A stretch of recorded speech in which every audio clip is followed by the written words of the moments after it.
Hey, what is going on, guys? This is the SS Ultimate Goku back with another video to do my Dragon Ball Daima Episode 11 English Dub Review. So the episode starts off with Neva, who at the end of the episode had confronted our heroes. Neva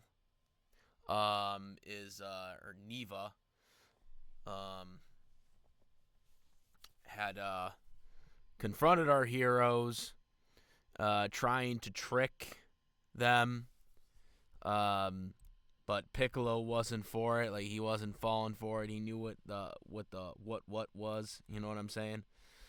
So that wasn't gonna work. Piccolo saw through his act, so he confessed, and he basically told why he helped Goma. He basically talked about why they turned him to children, and that he knew Dende would be safe. He talked about the origins of the Torigamis and why he has them guard them, because the people that use the Dragon Balls would use them for things, taking advantage of it. So they were like, "Oh, I'm gonna make it harder for people to use it." The thing that about this episode I thought was interesting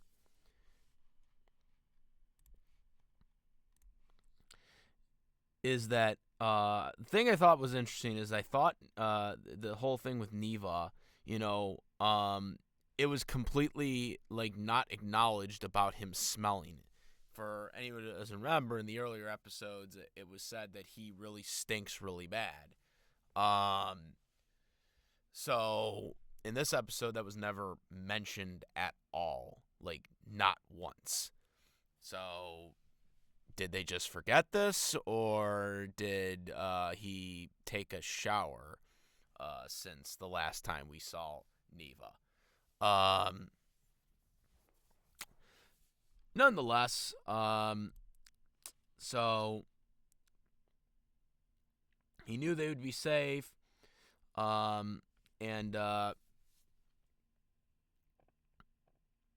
he basically, gets into, what the plan was and all that stuff.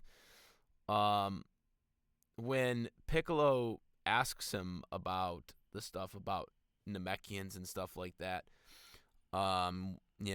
from when they left and stuff like that, I was kind of surprised that,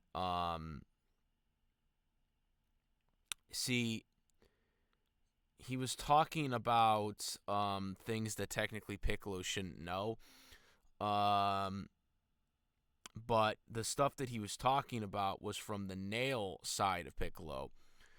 For anybody who doesn't remember, obviously Nail fused with Piccolo. So Piccolo has all of Nail's memories and thoughts and stuff like that. So most of the stuff that Piccolo was talking about to Neva was that stuff from Nail's side, because Piccolo and King Piccolo, even his actual father, they're not from the demon world, or the descendants are not from the demon world.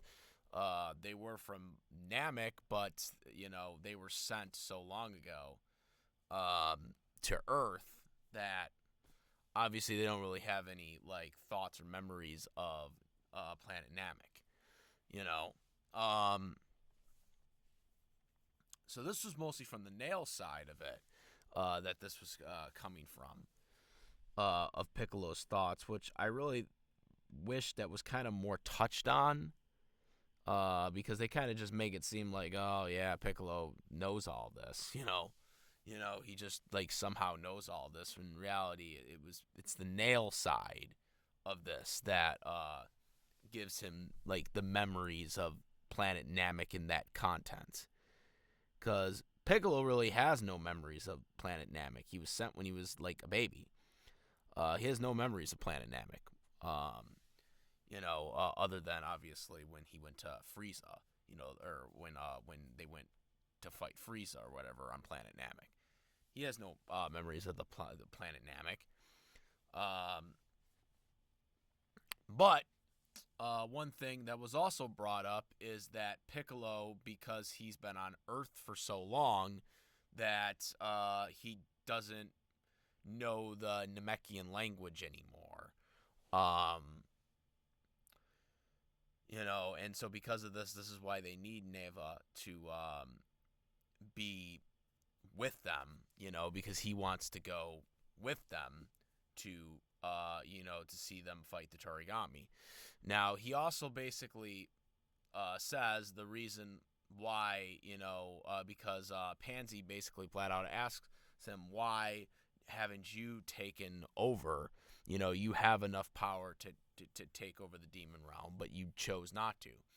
And he basically said, we don't want world conflicts and stuff like that, which got freaking people looking at Piccolo or whatever. Kami type stuff right there. But anyways, so the thing he said when they said that the way to act the demon realm Dragon Balls, that you needed the language, basically. You needed the language of Namekian text, or Namekian saying, to say Namekian stuff, summon the dragon. Piccolo says, basically, I have been on Earth too long to know that, or to know the language, but he's always been on Earth too long. He's been on Earth since he was a baby. So this was, again, I know that this is Nail's side talking, because Nail has been on Earth too long that he doesn't remember the language, which, again, doesn't really make any sense that, Nail, who has been, fused with Piccolo for all these years now, right, wouldn't remember the Namekian language. But this is the Nail side of Piccolo talking right now. Because obviously Piccolo wouldn't remember, the Namekian language. Because, him and Kami, when they were one being originally, were sent to Earth, when, they were a kid. So that's not really a fair assessment right now.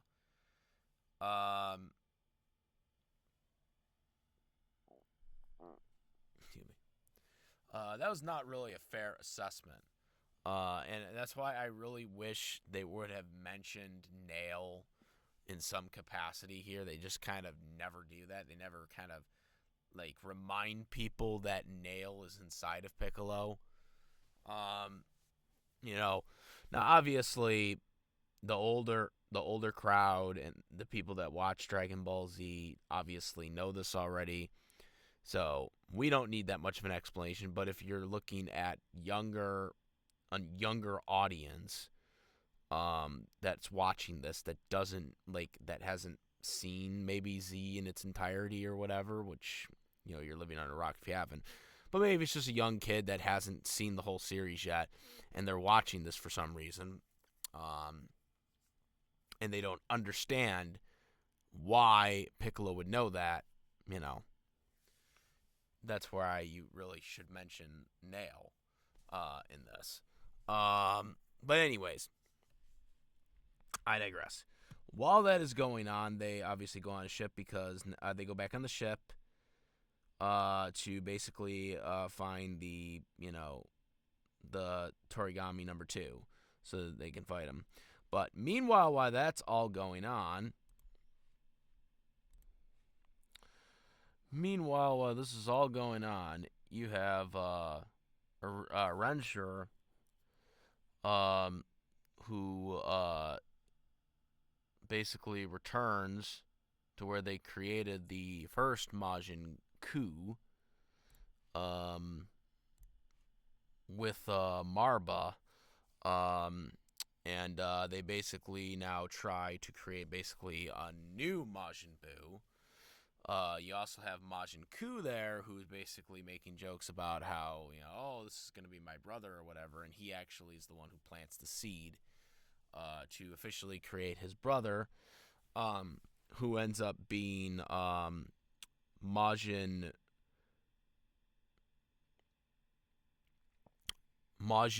Doom. Yeah, I believe the pronunciation was Majin Doom, but it's not spelled that way. They spell it the same way, like they do for all the boos and stuff like that with the two U's or whatever. But it's pronounced Majin Doom, and I don't know.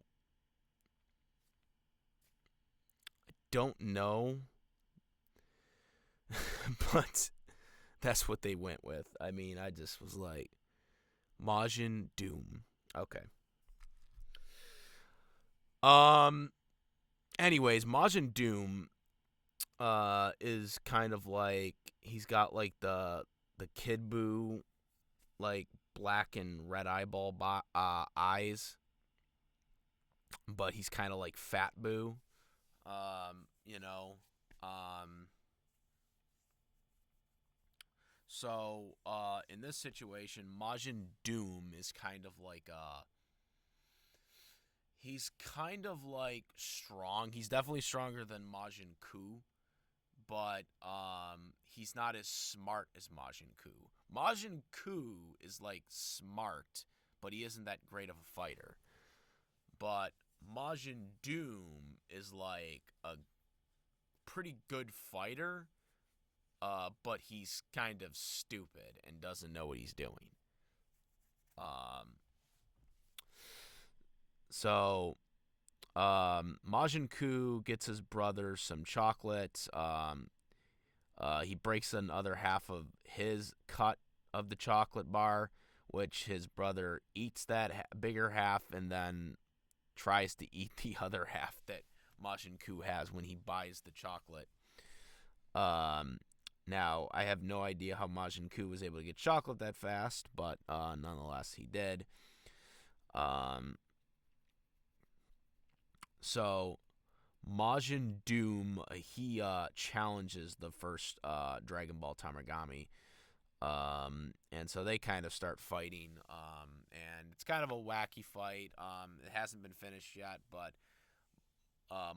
Majin Doom is trying to figure things out. Like, he's showing potential on the Toragami and doing much better than Majin Kuu. But he's still struggling to figure out what to do. Like, he actually even shot himself in the face with an energy blast. Like, that's how dumb he is. Like, he doesn't know, he's strong, but he doesn't have any common sense of what to do. So there's that.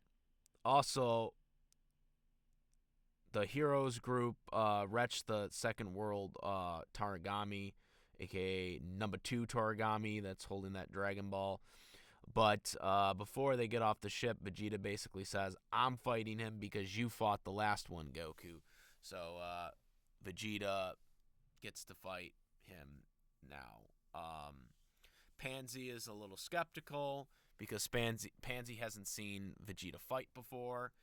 Now, she is right. Vegeta is weaker than Goku, but obviously Vegeta is no slouch. So he challenges him to the fight.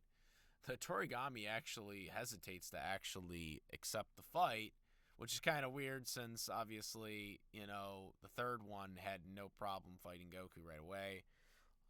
You know what I'm saying? So, I guess they have different personalities. But when he sees Neva there, he seems to be okay. And Vegeta starts fighting. They go back and forth. Vegeta isn't going Super Saiyan right away. So if someone wants to do this pretty quickly, it seems like he's not trying to get this quickly done enough. And then when he goes underwater, he gets confronted by another Kraken.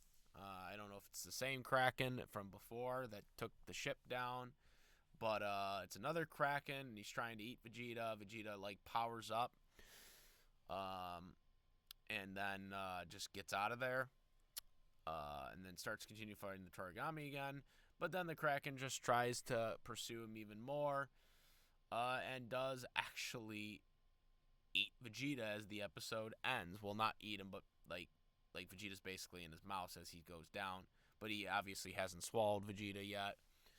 Vegeta was in the air, so he's not out of the count yet. But nonetheless, again, this goes to the point of why they just don't attack the Kraken right away and power up. I don't get it. Like in the last episode, or in the last couple episodes, like Goku, like last time they seen the Kraken, when he took out the ship, Goku could have easily defeated that Kraken with a Destructo Disc, and that would have been the end of it. You know,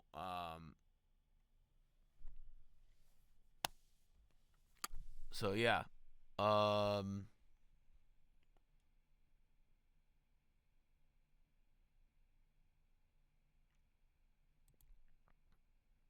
So yeah, everybody is like kind of horrified by Vegeta being potentially eaten. Um, but that is the end of the episode. I mean, really good episode. I just think the lack of explanations when it comes to Nail here was a problem with this episode. And again, battle sequences were good. I'm really interested in what they're going to do with these Majins for Arinsu, because obviously they're not really working out for her for what she wants to do.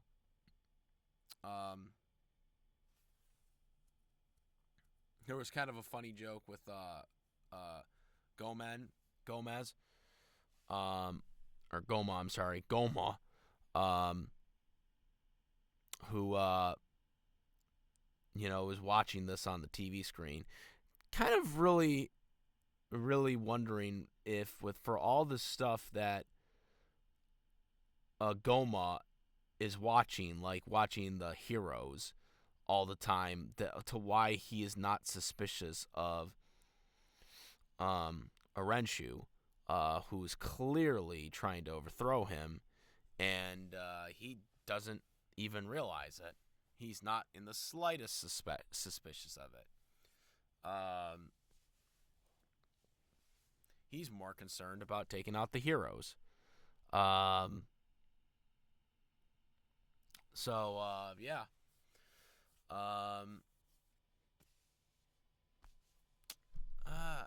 Good. Just again, lack of information, I think, in this episode would have helped a little bit more.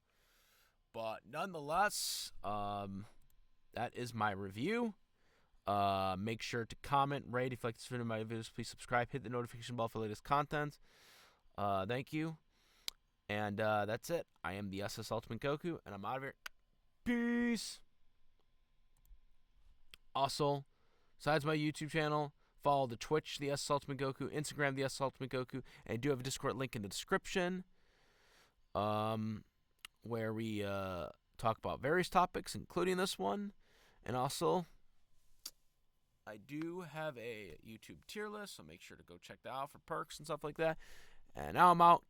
Peace.